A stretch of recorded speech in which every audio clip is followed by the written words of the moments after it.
இப்போ நான் படிக்கட்டு வச்சு பண்ணுறேன்னா 3 படி வைக்கலாம், 5 படி வைக்கலாம், 7 வைக்கலாம், ஒற்றைப்படையெல்லாம் வைக்கணும். இந்தந்த படிக்கட்டில் இதுதான் வைக்கணும் அப்படின்னு சொல்லி தாத்பரியமே இருக்குது. சிங்கிள் செல்லுலார் ஆர்கனிசம்லேருந்து and how you attain moksha with God அப்படிங்கிறது தான்.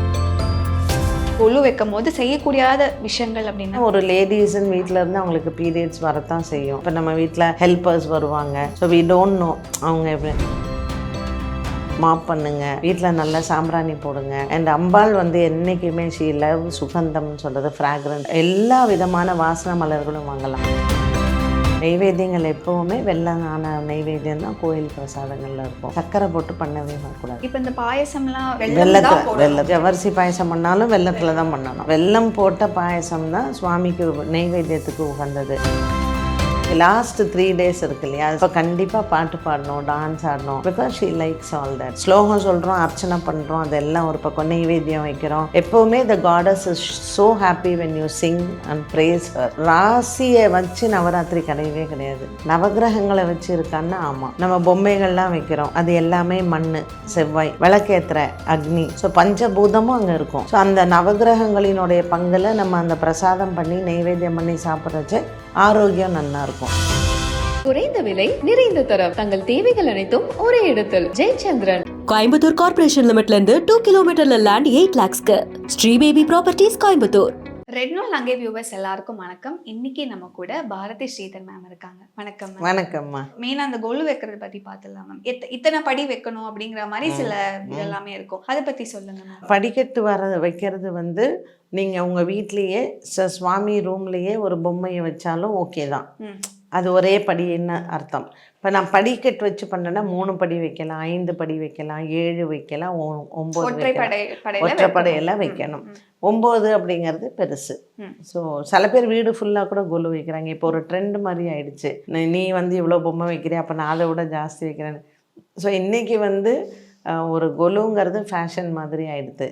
பட் பாரம்பரியத்தில் பார்த்தோன்னா 5 படியிலேருந்து 7 படி, 9 படி வச்சாலே போதும். அதே மாதிரி வைக்கக்கூடிய பொம்மைகள் பார்க்கும்போது இதெல்லாம் கண்டிப்பாக இருக்கணும் அப்படின்னா என்ன சொல்லுவீங்க? அதாவதுமா ஆரம்பம் அப்படின்னு பார்க்கும்பொழுது தாவரத்துலேருந்து இப்போ நீங்கள் வந்து இந்த முளைப்பாரி வைப்பாங்க, இந்த மாதிரியெல்லாம் இருக்கு இல்லையா. ஸோ மனிதனினுடைய எவல்யூஷன் அப்போது இந்தந்த படிக்கட்டில் இதுதான் வைக்கணும் அப்படின்னு சொல்லி தாத்பரியமே இருக்குது. இதில் வந்து நாம் அந்த முதல் படியில் பார்த்திங்கன்னா செட்டியார் பொம்மை, அப்புறம் செட்டியாருக்கு முன்னாடி நம்ம வைக்கக்கூடிய இதெல்லாம் இருக்கும். இப்போ எவல்யூஷன் பார்க்கும்போது 3வது படிக்கட்டில் நம்ம நிறையா இந்த மனிதர்களினுடைய பொம்மையெல்லாம் வைப்போம். சுவாமி விவேகானந்தர், இந்த மாதிரி ராமகிருஷ்ண இதெல்லாம் வைப்போம். நீங்கள் வந்து ஒரு 5வது படி எடுத்துருந்தீங்கன்னா இது மகான்கள்னு சொல்கிறோம், மகான்களினுடைய இது இருக்கும். அப்புறம் நமக்கு இறைவனினுடைய இது வந்து ஒரு 5வது படிக்கட்டில் வைப்போம். இப்போ 9 படிக்கட்டு வைக்கிறவங்களுக்கும் அதே மாதிரி தான். ஒவ்வொரு படிக்கட்டுலேயும் ஒவ்வொரு மாதிரியான ஒரு இந்த நிலையிலிருந்து அடுத்த நிலை போகிறது அப்படிங்கிறது. ஸோ நீ வந்து ஒரு சிங்கிள் செல்லுலார் ஆர்கனிசம்லேருந்து and how you attain moksha with God அப்படிங்கிறது தான். ஸோ ஒரு பெரிய பெருமாள் தாயார் அவங்க எல்லாரையுமே 9வது படியோ 7வது படியோ 5வது படியோ அதில் தான் வைப்பாங்க. அதற்கு முன்னாடி வந்து பார்த்திங்கன்னா நமக்கு வந்து இந்த சன்னியாசிஸோடைய இதெல்லாம் வந்து வைப்பாங்க, ஞானிகளினுடைய இதெல்லாம் வைப்பாங்க.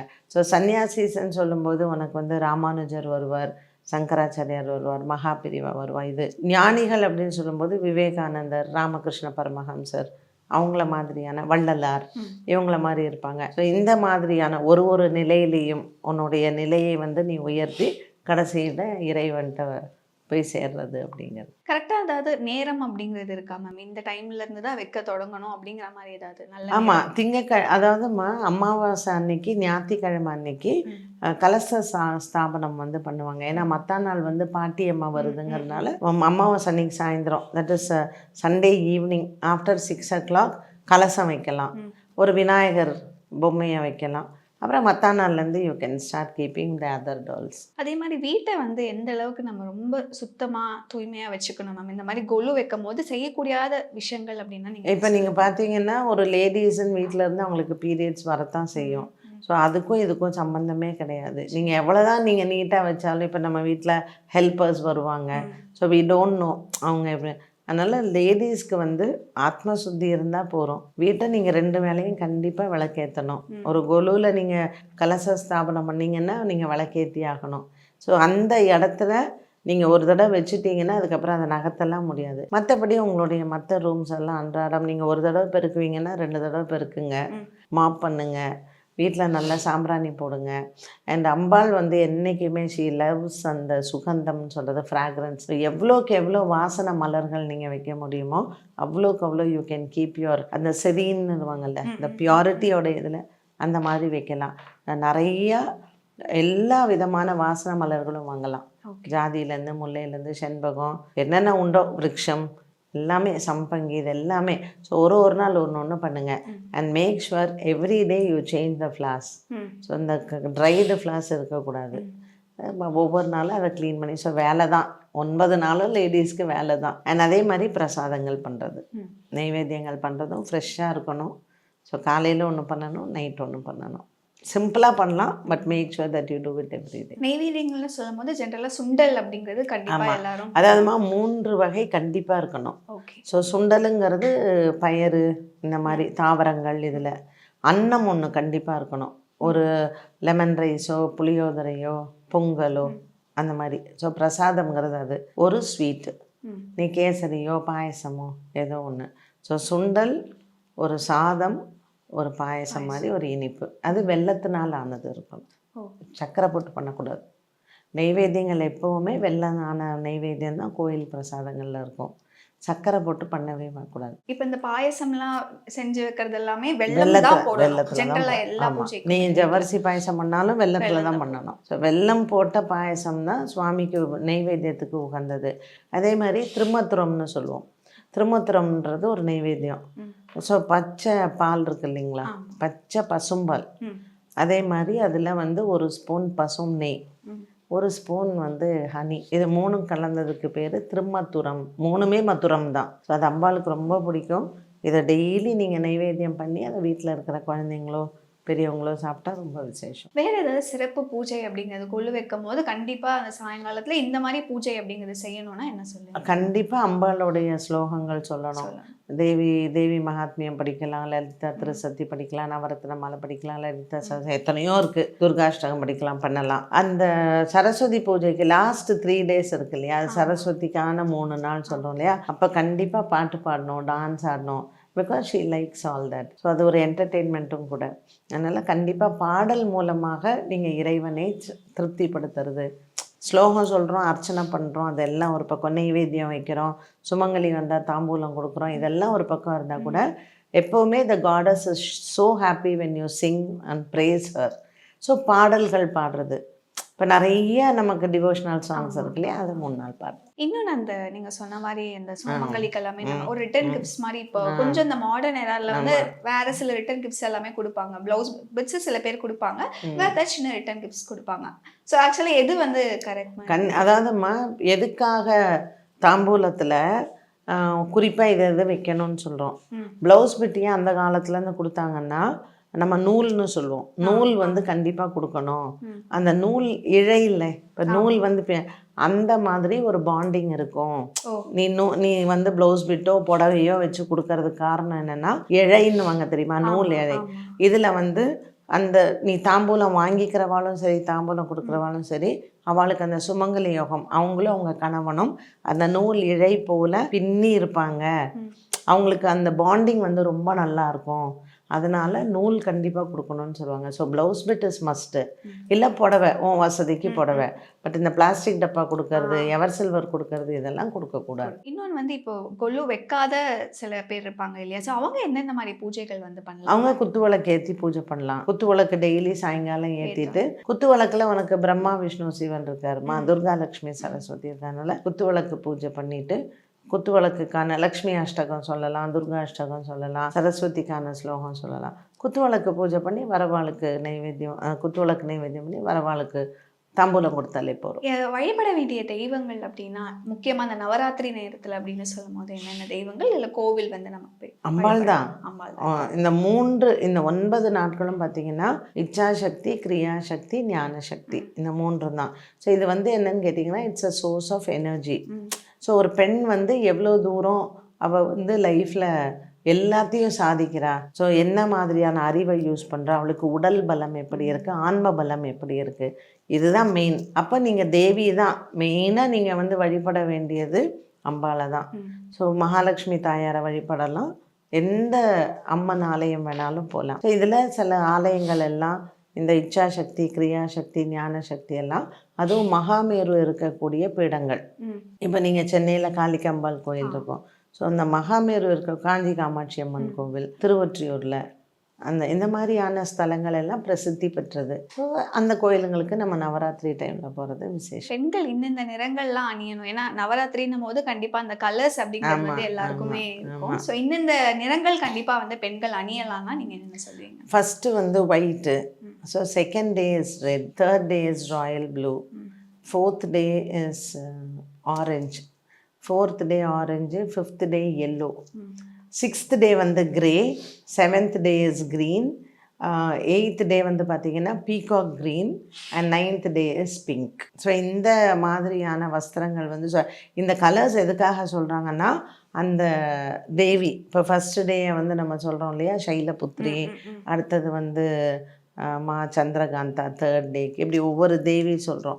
இவங்க அந்த நேரத்தில் நம்ம அணிஞ்சு இந்த கலர்ஸை வேர் பண்ணி நம்ம பூஜை பண்ணால் அந்த பலன் ஃபுல்லாக கிடைக்கும் அப்படிங்கிறது தான். இன்னொன்று இந்த ராசிக்காரர்களுக்கு வந்து இது ரொம்ப சிறப்பாக இருக்கும் இந்த மாதம், இல்லை இந்த நவராத்திரி அப்படின்னா அந்த மாதிரி ஏதாவது இருக்கா? எல்லாருக்குமே நல்லா இருக்கும். 12 ராசிக்காரர்களுக்கும் நல்லாயிருக்கும். ஸோ ராசியை வச்சு நவராத்திரி கிடையவே கிடையாது. நவகிரகங்களை வச்சு இருக்கான்னா ஆமாம். ஓகே. இப்போ நவகிரகங்களும் நம்ம வந்து இப்போ நீங்கள் ஒரு கலச ஸ்தாபனம் பண்ணுறோன்னா அது சந்திரன், நம்ம பொம்மைகள்லாம் வைக்கிறோம் அது எல்லாமே மண், செவ்வாய். ஸோ பஞ்சபூதமும் அங்கே இருக்கும். விளக்கேற்றுற அக்னி, அதில் நெய்யை விடுறோம் இல்லையா? ஸோ இப்போ நெய், பசு நெய் விட்டிங்கன்னா அது சுக்கிரன். நம்ம பண்ணுற பிரசாதம், அரிசியில் பண்ணுற பிரசாதம் சந்திரன், அரிசியோட வெல்லம் சக்கரை பொங்கல் பண்ணுறோம், அதில் வந்து சந்திரன், குரு, பாசிப்பருப்பு வந்து புதன். ஸோ கிரகங்களினுடைய பங்கு இருக்குமான்னு கேட்டிங்கன்னா 100% இருக்கும். ஸோ அந்த நவகிரகங்களினுடைய பங்கில் நம்ம அந்த பிரசாதம் பண்ணி நெய்வேத்தியம் பண்ணி சாப்பிட்றச்சு ஆரோக்கியம் நல்லா இருக்கும். நவகிரகங்களினுடைய பங்கு நவராத்திரியில் இருக்குமே தவிர ராசிகளுக்கு இப்படி இருக்கும் அப்படி இருக்கும்லாம் கிடையாது. எல்லாருக்குமே நல்லா. அதே மாதிரி இந்த நவகிரகம் வழிபடுறதுமே நிறைய பேர் அந்த ஒரு வாட்டி சுத்துறது 3 9ன்னு சொல்லுவாங்க. ஆக்சுவலி அது 9 வாட்டி தான் சுற்றணும். யாரா இருந்தாலும் 9 வாட்டி சுற்றணும். நவகிரகத்துக்கு போனீங்கன்னா சனி பகவான்லேருந்து ஆரம்பிக்கணும். ஸோ சனி பகவானை தான் ஃபஸ்ட்டு அவர்கிட்டருந்து ஆரம்பித்து 9 சுற்றணும். நவகிரகத்தை கீழே விழுந்தெல்லாம் வணங்க வேண்டாம், வெறும் வலம் வந்தாலே போகிறோம். இப்போ சில பேர் சொல்லுவாங்க இல்லையா, கல்யாணம் ஆனால் இத்தனை வாட்டி சுற்றணும், குழந்தைனா இத்தனை, அது அப்படிலாம் எதுவும் கிடையாது. நவகிரகத்துக்கு 9 தான். நமக்கு வந்து அந்த மாதிரி ஸ்பெசிஃபிகேஷனே கிடையாது. அடுத்து விஜயதசமி. விஜயதசமி வந்து பொதுவாக கல்விக்கு ரொம்ப உகந்தது அப்படின்னு சொல்லுவாங்க. இன்னும் வேறு என்னென்ன மாதிரியான விஷயங்கள், தொழில் தொடங்குவதா இருக்கட்டும், இதுக்கெல்லாமே ரொம்ப சிறப்பாக. ஆமாம், எல்லாத்துக்குமே விஜயதசமி அப்படின்னாலே வெற்றி. அப்போ சந்திரன் வந்து நமக்கு நவராத்திரி ஆரம்பிக்கிறச்சே உத்திர நட்சத்திரத்தில் இருப்பார். அவர் அப்படியே டிராவல் பண்ணி திருவோண நட்சத்திரத்தில் வருவார். ஸோ உத்திர நட்சத்திரம் வந்து சூரியனோடது, திருவோண நட்சத்திரம் சந்திரனோடது. ஸோ இவங்களுடைய பலத்தில் இந்த நவராத்திரியை நம்ம கொண்டாடும் பொழுது 10வது நாள் அந்த விஜயதசமின்னு சொல்கிறோம் இல்லையா, அன்னைக்கு இந்த திருவோண நட்சத்திரங்கிறதையே ஸ்ரவணம் அப்படின்னு சொல்லுவோம். ஸோ நீங்கள் அதில் எது பெருமாளோட நட்சத்திரம். அண்ட் புரட்டாசி மாதம் திருவோணத்தில் தான் தேசிகரும் பிறந்தார். தேசிகருக்கு தான் ஹயக்ரீவர் வந்து பிரத்யக்ஷம் இல்லையா? ஸோ அன்னைக்கு ஹயக்ரீவரை நம்ம உபாசனை பண்ணி ஹயக்ரீவர்கிட்ட அந்த ஞானானந்த மயந்தேவம் சொல்லி வித்யா ஆரம்பம் பண்ணுவோம். படிக்கிற குழந்தைங்களுக்கு வித்யா அன்னைக்கு ஹயக்ரீவரை வணங்குறது அவ்வளோ விசேஷம். ஞானத்தை கொடுப்பார். இப்போ நீங்களே ஒரு ஆங்கராக இருக்கீங்க, இதை நல்லா பண்ணணுன்னா உங்களுக்கு ஞானம் வேணும், அதை ஹயக்ரீவர் கொடுப்பார். ஸோ நீங்கள் படிக்கிறவங்க தான் செய்யணும்னு இல்லை, என்ன தொழில் செய்கிறாங்களோ அந்த தொழிலை சார்ந்தவங்க அன்றைக்கி ஹயக்ரீவரை வழிபாடு செய்தால் உன்னுடைய தொழிலில் நீ விருத்தி அடையும். ஏன் வந்து நம்ம நவராத்திரியை வந்து செலிப்ரேட் பண்ணுறோம்? ஸோ நவராத்திரி பொம்மைகள் வைக்கிறதுக்கான ஒரு கதை சொல்கிறேன். சரி. இது வந்து ஒரு புராண கதை. ஒரு ஊரில் ஒரு ராஜா இருந்தார். அந்த ராஜா வந்து ரொம்ப ராஜ்யமெல்லாம் நல்லா ஆண்டு ஒரு பெரிய செல்வ செழிப்போடு இருந்தார். ஸோ அவருடைய போராத நேரம் அவன் வந்து எல்லா ராஜ்யத்தையும் இழந்து மக்கள் எல்லாம் இழந்து ஒரு நாள் வந்து அவர் காளியை தான் பூஜை பண்ணுறது. நீங்கள் ஜென்ரலாக பார்த்தீங்கன்னா அந்த காலத்தில் ராஜராஜ சோழன்லேருந்து அவங்க போருக்கு போகும்பொழுது ஒரு காவல் தெய்வமாக காளியை தான் பூஜை பண்ணிகிட்டு இருந்தாங்க. ஸோ அந்த மாதிரி அவரும் என்ன பண்ணுறாரு, அவர் பூஜை பண்ண காளிகிட்ட உட்காந்து புலம்புறார். நான் உன்னை எவ்வளோ பூஜை பண்ணேன், எவ்வளோ பண்ணேன், ஆனால் இப்படி என்னை கை விட்டுட்டியே அப்படின்னு சொல்கிறார். அவர் உபயோகப்படுத்தின ஆயுதங்கள் எல்லாம் முன்னாடி வச்சுருக்கார். இதை மட்டும் ஆயுதத்தை மட்டும் வச்சு நான் என்ன பண்ணுறதுன்னு சொல்லிட்டு அழறார். அப்போ அவருடைய குருவரர், அவருடைய குலகுருவரர் வந்துட்டு, ராஜா ஏன் இப்படி புலம்புற, என்ன ஆச்சுன்னு கேட்கும்பொழுது, என்ன காளி இப்படி கை விட்டுட்டான்னு சொல்லி அழறேன்னு சொல்கிறார்.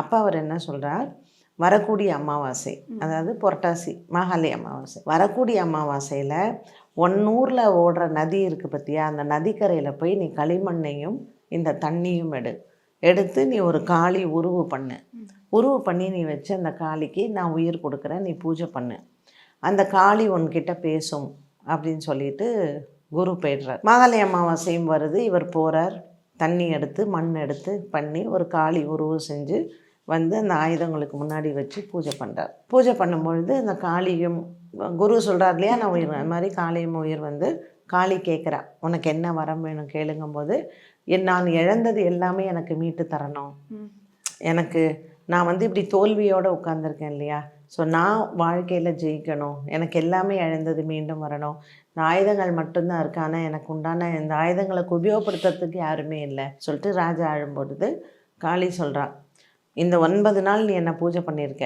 இந்த நவராத்திரி, ஸோ இந்த 9 நாள் அமாவாசைக்கு மறுநாள்லேருந்து பண்ணியிருக்கார், அமாவாசை அன்னைக்கு வைக்கிறாரு, மற்ற நாள்லேருந்து பண்ணுறார். நீ 10வது நாள் நான் வந்து உன் கூட வரேன், நீ வந்து போருக்கு போ, உன்னுடைய இழந்தது எல்லாத்தையும் நான் மீட்டு தரேன். ஸோ 9 நாட்கள் இந்த ராஜா பூஜை பண்ணி 10வது நாள் நம்ம என்ன சொல்கிறோம், விஜய தசமி. ஸோ விஜயம்னா வெற்றி, 10வது நாள் வெற்றி அடைஞ்ச நாள். ஸோ ராஜாவுக்கு எல்லாமே திரும்ப கிடைக்கிறது. உடனே ராஜா வந்து ரொம்ப சந்தோஷமாயிடுறாரு. தன்னுடைய ஊர் மக்கள் எல்லார்ட்டையும் சொல்கிறார், ஒவ்வொரு வருஷமும் மாகாளி அமாவாசையில் களிமண்ணில் ஒரு காளியை பிடிச்சி வச்சு நன்றி கடனாக ஆயுதங்களை வச்சு நம்ம பூஜை பண்ணி நமக்கு என்றைக்குமே வாழ்க்கையில் வெற்றி தர்றதுக்கு நம்ம வந்து அம்மனை பூஜை பண்ணணும் அப்படின்னு சொன்னார். இது நடந்த ஒரு கதை. அப்படியே காலங்கள் மாறும் பொழுது எல்லாமே மாறும் இல்லையா. அதுக்கப்புறம் நம்ம குருப்படி வச்சோம், அதுக்கப்புறம் அதுக்கான இவல்யூஷனுக்கான கதையை சொன்னோம்.